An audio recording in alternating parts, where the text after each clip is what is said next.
Amigos míos, hoy os vengo a traer algo que espero que nunca experimentéis. Os vengo a traer las historias más terribles y escalofriantes de venganzas de sus exparejas. Venganzas que dan verdadero miedo. Te hacen plantearte, Dios, menos mal que no me he encontrado con esta persona nunca en mi vida. Así que, ¿estáis listos? Yo creo que no. Dallas Review Mini.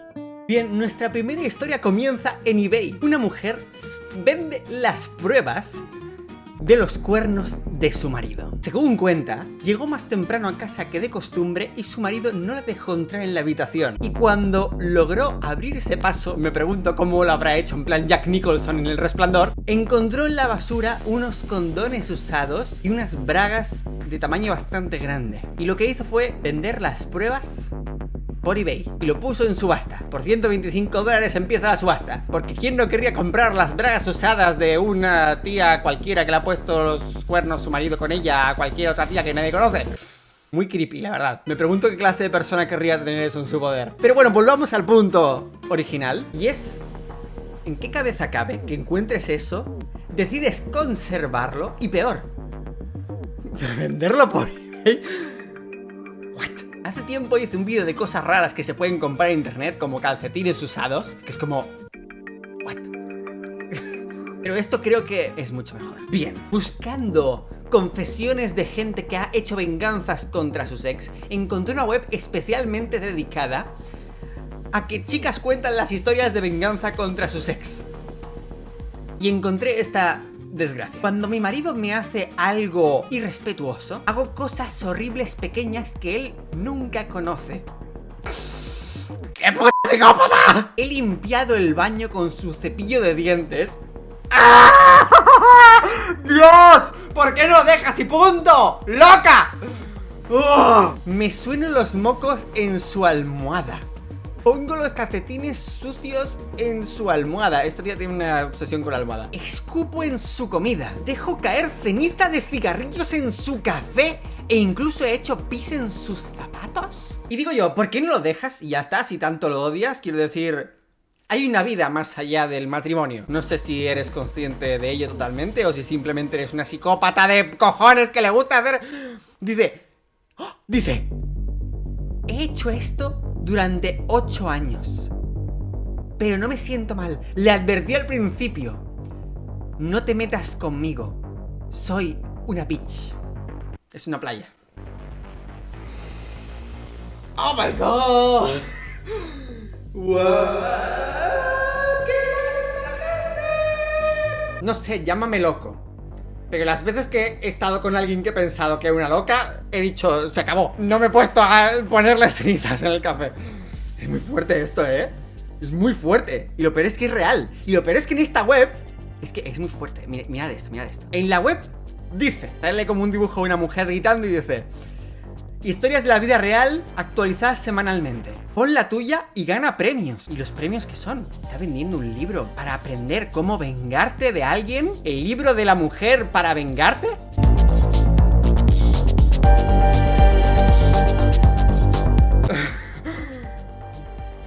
Con cosas así da miedo hacerse pareja de alguien, ¿vale?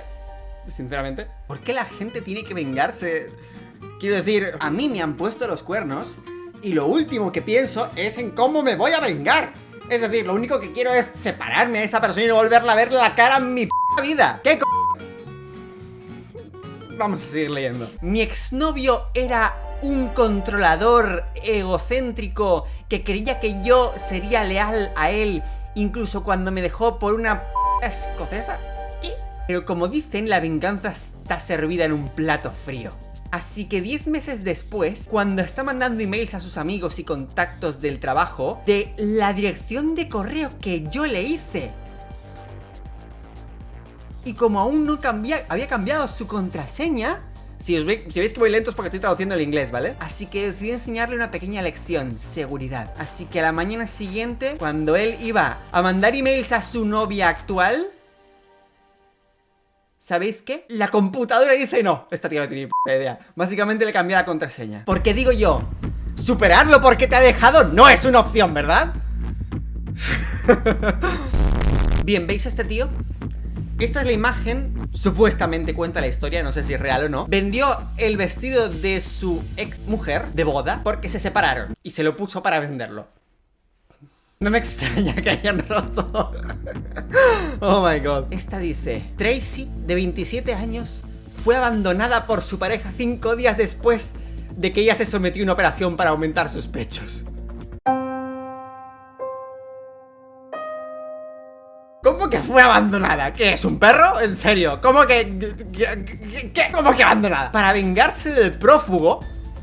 Pero bueno, ¿qué es una relación? ¿Una cárcel? Abrió una cuenta de Instagram donde sube fotos en una infinidad de poses bastante sugestivas. Tanto su ex como sus 50.000 seguidores pueden comprobar lo que se está perdiendo el hombre ahora. Vamos a poner aquí los puntos sobre las síes, ¿vale?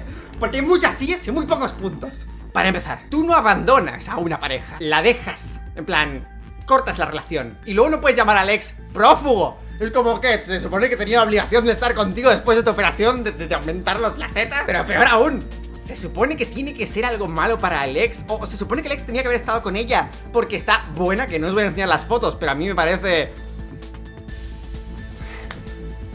¿Cómo explicaros una analogía que lo entendáis todos?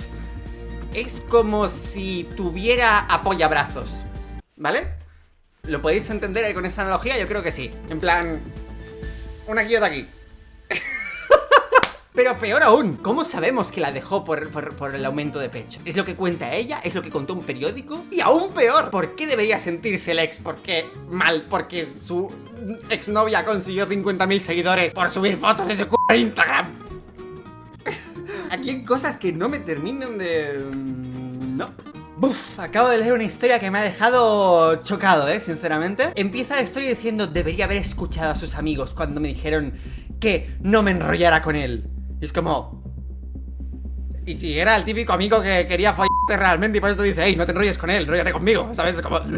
Pero yo era joven y estúpida y él era el chico malote que me gustaba. Estuvimos juntos por un tiempo corto y fue algo casual solo porque él quiso que fuera casual. Él no me contaba mucho sobre su vida, pensaba que era oscuro y misterioso, pero en realidad era un mentiroso asqueroso y en fin, un montón de insultos aquí. Total, que tuvieron una relación de un lío, básicamente. Luego él pasó de ella y lo que hizo ella fue coger todas las cosas que se había dejado en su casa y devolvérselas en una jarra con cenizas. Porque básicamente las quemó, ¿vale? No es que lo matara y después lo incinerara, no. ¿Por qué? Quiero decir, te dejó muy claro que era un rollo. ¿Qué más da si estaba con otras? Te dejó claro que era un rollo. Hay gente que de verdad necesita entender el concepto de que por mucho de que tú quieras tener una relación, si te están diciendo que no, que es un rollo, te jodes. No puedes forzar a otra persona a estar contigo, en fin. Esta siguiente empieza incluso peor, Dice: viví con un tío por un año. Pensé que era el tío perfecto, hasta que me di cuenta de que tenía una adicción al sexo. Estas tonterías de adicción al sexo creo que solo se llevan en Estados Unidos y básicamente te dicen que si te gusta mucho el sexo, tienes una adicción al sexo. No sé si esta gente es consciente de que, 1, el sexo no tiene nada de malo. 2, venimos a este mundo únicamente para reproducirnos. En el sentido biológico de la palabra, solo vivimos y morimos con el único objetivo de dejar descendencia. Ese es nuestro único objetivo biológico. Sé que suena muy simple, sé que suena absurdo, pero biológicamente ese es el único sentido. Filosóficamente puedes decir: el sentido de la vida es ser feliz porque yo estudié Platón y yo estudié Aristóteles y me decía que no sé qué. Sí, el sentido filosófico es más complejo, pero el sentido biológico es simplemente reproducirnos. Así que, si tienes una adicción al sexo, significa que tienes una adicción a saber cuál es tu sentido biológico al venir en este mundo. Así que la próxima vez que os digan tonterías así, decirles: eso no existe. Y la adicción a los videojuegos tampoco. Papá, déjame jugar hasta las 10 ya. Jugaré a juegos lo que quiera. No soy adicto. ¡Para algo soy mayor! ¡Ah! No problema. Bueno, y creo que con eso terminamos por las burradas tan increíbles de hoy. Estoy flipando lo enferma que está la gente, Si queréis que haga más vídeos de las venganzas de las exparejas, no olvidéis dar un buen like al vídeo, porque aún hay material para dar y regalar, la verdad. Y si queréis que haga otro, que vosotros me contéis las venganzas que habéis hecho con vuestras exparejas, Decídmelo y el próximo vídeo será con vuestras historias. No olvidéis que quedan muy poquitos días para entrar dentro del sorteo de una merienda con nosotros. Lo único que tenéis que hacer es tener mi libro, sacaros una foto y me etiquetáis en Instagram, Facebook, Twitter, donde queráis. Tenéis hasta el 7 de enero, así que quedan la restante del cuadrado. El 7 de enero, ¿vale? Y como siempre, hasta mañana.